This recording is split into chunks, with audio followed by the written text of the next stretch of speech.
Hey all you cool cats and kittens, welcome back to Remote Learning with Miss Corwin. We are going to be continuing our writing today, our narrative writing, and we are on day 10 today. So we are going to be continuing what we've been working on. So as you know, we've been working on brainstorming for the past few weeks, trying to come up with ideas that help us write our stories, sentences that are going to help influence our stories and make them really strong and neat.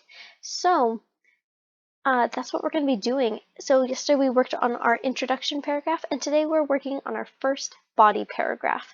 And in this body paragraph, you won't be writing about the most exciting part of your story, but instead you'll be writing about the part that leads up to that most exciting part of the story. So some of the slides that might help you find inspiration today might be slides number 7, 10, and 11.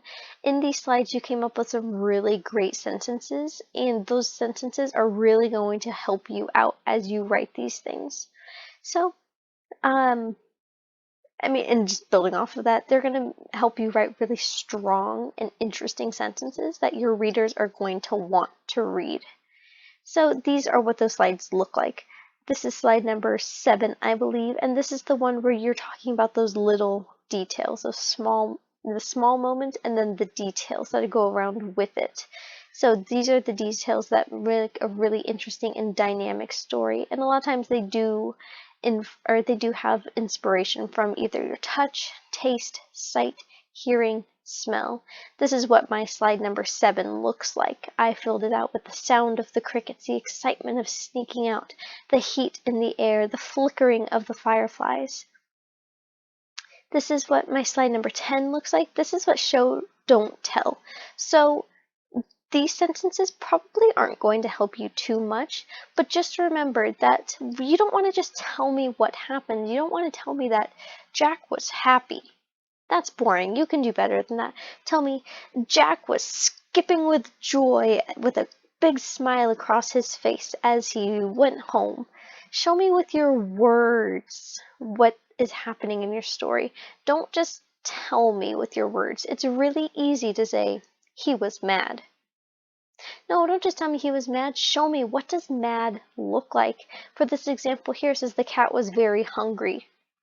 You're just telling me that the cat is hungry. Show me with your words. You could say something like, the cat howled at its owner as it put its paw next to its empty food dish.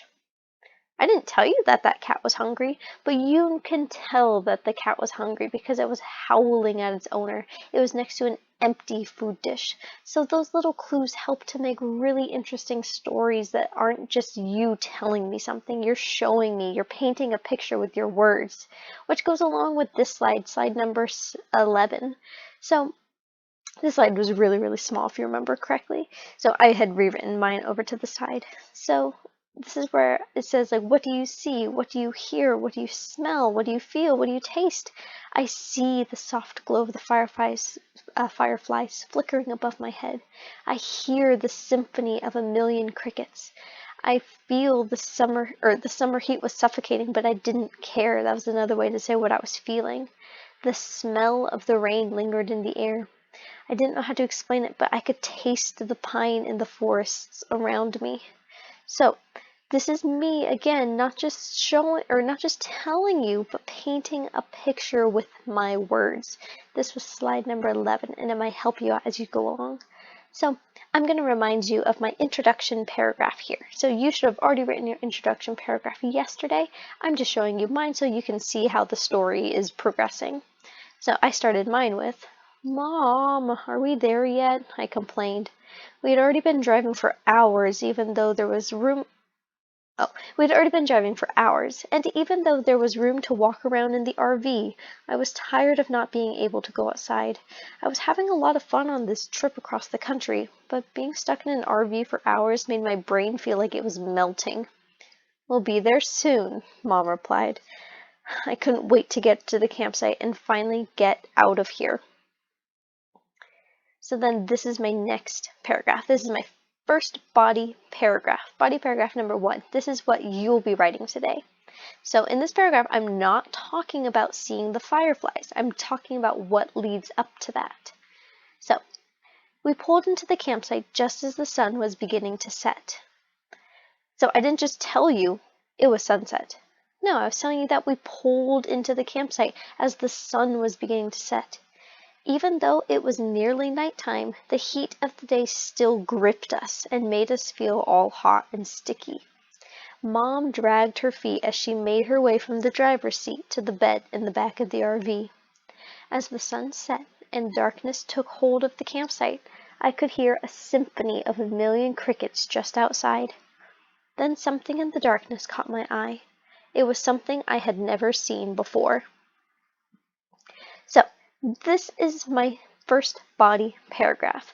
It's 5 sentences long, and I use those things that we've talked about as I'm writing. So here it says, even though it was nearly nighttime, the heat of the day still gripped us and made us feel all hot and sticky. This is me painting a picture with my words. I'm using strong language, like the heat of the day still gripped us, making us feel like I can't get away from the heat. It's holding on to me. Instead of just saying, Mom was tired and went to bed. That's boring. I said, Mom dragged her feet as she made her way from the driver's seat to the bed in the back of the RV. I didn't tell you Mom was tired, but you can tell she was tired by the words I used. As the sun set and darkness took hold of the campsite, I could hear a symphony of a million crickets just outside. I took that sentence from here. I had already written this sentence before. I didn't need to write a whole new sentence. Doing all these slides before was helping us to write sentences so that you wouldn't have to think of them again later. Then something in the darkness caught my eye. It was something I had never seen before. So in this paragraph, I kind of leave us with a little bit of a cliffhanger. So what is that thing that caught my eye? It's something I've never seen before. So your job today is to write your first body paragraph. So just completing body paragraph number 1 in your story. It will need to be 5 to 7 sentences long, and I recommend that you use slides number 7, 10, and 11 to help you out. If you have any questions, please don't hesitate to let me know. I'm always here to help, but that's all I have for you. So go ahead. I know you're going to write great things, and I will see you tomorrow. Thanks, everybody.